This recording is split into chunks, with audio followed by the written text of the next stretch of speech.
Hey up you lot. So, I love old school goth. But this video, I didn't want to just present the same old stuff.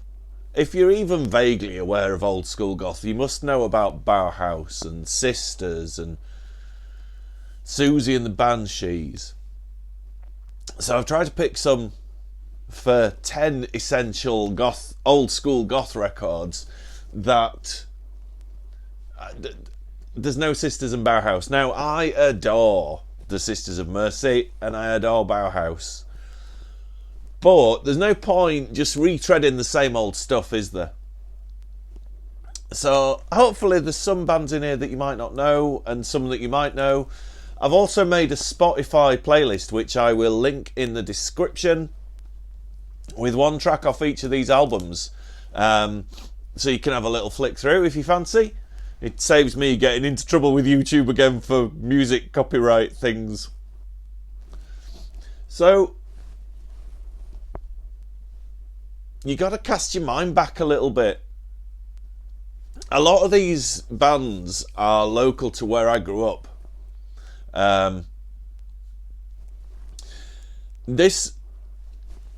We're going back to a time pre-internet, where how you discovered music was really different. And this isn't just for like old school goth. I'm sure this is the same for everybody that was getting into music around this kind of era when there was no internet. You had a few different sources. Obviously you had John Peel, bless him. You had gigs. You had your mates, like you go around to your mate's house and they go, I've got this great album, and you would sit and listen to it in their bedroom, and if you liked it you'd ask them if they had a blank tape so that you could take a copy home. That's how it worked. One of my major sources of finding music was independent record shops. So record shops that sold new music, because they were the person that owned them just put the sections together. So you could have a rummage through the punk section or the goth section and find something that you didn't really know about, and you could have a listen to it as well, which was very cool. Not so much HMV. HMV was if you wanted chart stuff or if your nan got you a record token for Christmas. We had, where I grew up, we had EGS Records, which was very cool, and Jat Records, which was just chaotic inside. It was brilliant. It was just packed to the gunnels with records and then like accessories and belts and studded wristbands and things. All the things that we loved to buy when we couldn't afford an LP. So let's get into them. Like I said, it's a very personal thing. There's a lot of northern bands in my selection. There's a couple of bands I couldn't include because they weren't necessarily on Spotify. So maybe that's a different video. And like I said, this isn't... there was no standard consensus. There was no internet where you could just go and browse, like, what's a good goth band, and listen to them and think, oh, I like that, and you get it.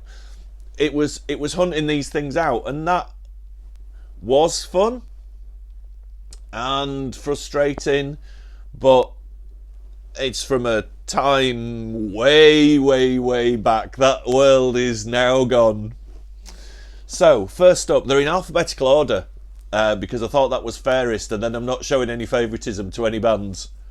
So first up is the delightful and wondrous Alien Sex Fiend. So I mean, Nick Fiend's still going. Like, Alien Sex Fiend are still out there, and they're still brilliant. This is their second album, Acid Bath, which is my favourite album, definitely. And I don't think there's any other band like Alien Sex Fiend. They were odd and disturbing and dark and slightly electronic. A lot of the bands that are on this list a kind of half guitar and half electronic. But Sex Fiend are well worth checking out, especially their older stuff. They went through a period of going a bit like dancey and clubby, which I've got a bulk of, but it's not quite my favourite as much as some of the older stuff. Next up is a bit of a forgotten one, I think, and it's a shame they're forgotten. It's Bone Orchard. I've got loads of Bone Orchard stuff. They're really odd. They're brilliantly odd. They're kind of a little bit experimental, but like they started veering towards almost like cabaret type stuff. It epitomises the dark theatrics of goth that I loved. And back then, goth, from my experience, was quite regional.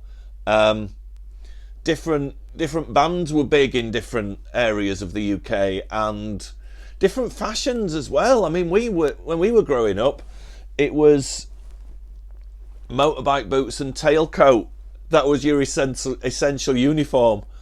And I've still got 2 tailcoats. I grew out my motorbike boots, but I've still got 2 tailcoats because one's like antique. I managed to get. I had this antique tailcoat and my boots and a black shirt and tight jeans, and I thought I was the mutt's nuts.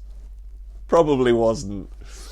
So Bone Orchard are very interesting and strange, and yeah, like I said, some of their later stuff gets a bit cabaret-y. So one band I really love that seemed to take a slightly more electro approach to their music. So these are all, I think, goth bands. I don't want to offend anyone, because I know Andrew Eldritch from the Sisters of Mercy and Pete Murphy from Bauhaus have both said, we were never goth bands. We don't really know what goth is. No, we were just rock bands. And I think a lot, if any of the bands on the list don't want to be called goth, I do apologise, but they were in with the goth. They were in that milieu. They were at goth shows, and there were, gigs they were on with other goth bands, and they were always in the goth record section. So next up is Dance Society. Again, this is their second LP, but I'm kind of just picking my favourites just so I can have a little natter. Now, Dance Society from were they from Barnsley? They took a slightly more electronic approach, as you'll hear if you listen to the Spotify playlist. Kind of, yeah, dark electronics, a bit like I don't know, I can't really think of anybody that they're very similar to. Maybe like Clan of Zymox, someone like that. But absolutely belting. Wonderful to dance to. Back in the days where I could dance all night with a little bit of chemical help. We're staying up north next. From Leeds. March Violets. So they were... they started off on the Merciful Release label that the Sisters owned, Sisters of Mercy, and then kind of went and did their own label. It's quite Sisters-y. It's jangly guitars and a drum machine. That was a thing. That was a trend with a lot of goth bands. A drum machine that had a name and was like considered to be part of the band. And I've picked a really obvious one from this one. I've picked Crow Baby, which I know is on some newer compilations and stuff, but it's my favourite March Violet song, and I couldn't, like, if I'm putting a playlist together, it had to be Crow Baby for me. It's just such a wonderful song. Next up, I think, also from Leeds. I remember him playing around Leeds a lot. Like I said, this is quite regional. If you're from a different part of the UK, from the north, then you might have like spent your formative years discovering totally different bands. And this is a best of, but it's such a great record. I try not to include best ofs in me videos because it's a bit of a cop out, but every single one on this is a belter. It's Red Lorry, Yellow Lorry, smashed hits, absolutely essential. Now these were a band that were embraced by goths and played a lot of goth shows with other goth bands on, but maybe didn't see themselves quite as much as goth. The only band I think they maybe sound a little bit like is like slightly later Killing Joke, I think. Yeah. This is, again, this is just all my opinion, and if you're cross I've compared certain bands to other bands, then forgive me. I'm just a middle-aged chap that likes talking about records. That's about it. But yeah, live, these were amazing and furious and edgy. And there was something like a dangerous rock and roll to it all. I mean, in interviews, they've compared themselves to... they said their main influence was MC5. And you kind of get that... You get that vibe, but with that gothy, audible aesthetic. It absolutely amazing band. So I came to goth through punk. Bands like The Damned, Susie and the Banshees, even like Bow Wow Wow and stuff like that, and Adam and the Ants. And it was... So a lot of these and the songs I've selected are slightly maybe more of the punky side of goth than the floaty dreamy side of goth, but it still has the same like passion and gloomy theatrics that attracted me all those years ago. Right, next up is a band that I'm not actually going to say their name. I've wanted to do a video about them for a while because they're one of my all-time favourite bands. But I daren't say these three words together in succession on a YouTube video, so I shall just show you the album cover.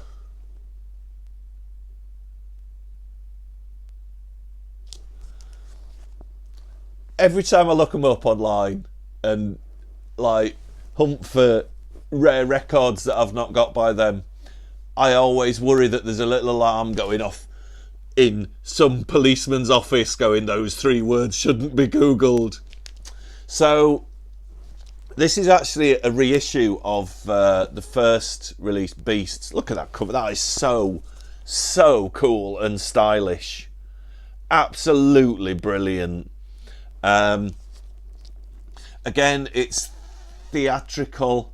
Andy Sexgang, his vocals are kind of screeching and piercing, and some of the subject matter was so dark. It was brilliant. So this was a 4-track EP that became their logo eventually as well, which is wonderful, called Beasts, and then it was reissued as an LP with loads more tracks on. And if you get one, probably like that's more of a collectorsy thing because those 4 tracks are on this. But yeah, again, that theatrical, sinister unpleasantness, and Andy's still recording stuff, or was up until fairly recently. I've still got loads of. Actually, they've got a new album coming out, haven't they? If you're interested, they have got a new album coming out, or it's either out and I need to get it. I'd forgotten about that. I do forget things. But if you're brave enough to Google them, their music is kind of It's almost like all over you get like jangly, edgy type stuff and more lilting, sweeping things. Some of Andy's solo stuff later on. Again, it's like a disturbing cabaret. Absolutely brilliant. So next up, we've got from Keighley, Skeletal Family. I'm not sure how well these are remembered. I'm not sure if they made it that firmly into the annals of goth history, but with them being from Keighley, they were definitely on the scene as I was really getting into it. Again, this is a bit more traditionally rocky kind of sound with a forlorn and melancholic edge to it. Very cool. That's such a cool photo. And then we've got one of the original Batcave groups. I never made it to the Batcave. I was way too... Going to London was like travelling to another country when you lived up north. But I'd love to have seen him. And the singer Ollie Wisdom passed away a couple of months ago. But it's Specimen. Now, again, one of the things I loved about goth was that everything was different. Like, these are such a far cry from Alien Sex Fiend, but they play on the same bill. And so Specimen were like a kind of glam goth band. They looked amazing. Their songs were super hummable and danceable and catchy. I think if there's like poster boys for an emerging goth movement, it would have been Specimen. And like a lot of them, this is a mini LP. This is like a little 6-track LP, but absolutely brilliant. So like I said, some of my passion for this music verges on the punky. And UK Decay definitely verged on the punky. I was really shocked when I was younger. My dad really likes Only Fools and Horses. He don't laugh at much, bless him, but Only Fools and Horses made him laugh. And I always remember seeing Nicholas Lyndhurst's character in a UK Decay t-shirt, and I was like, couldn't fathom the connection between Only Fools and Horses and UK Decay. But anyway, they were absolutely brilliant. Slightly more edgy, slightly more political, and slightly more full on with the dark imagery and kind of discussing spiritualism and murder and lots of unsettling subjects in their lyrics. Very, very, very cool. And quite hard to find now.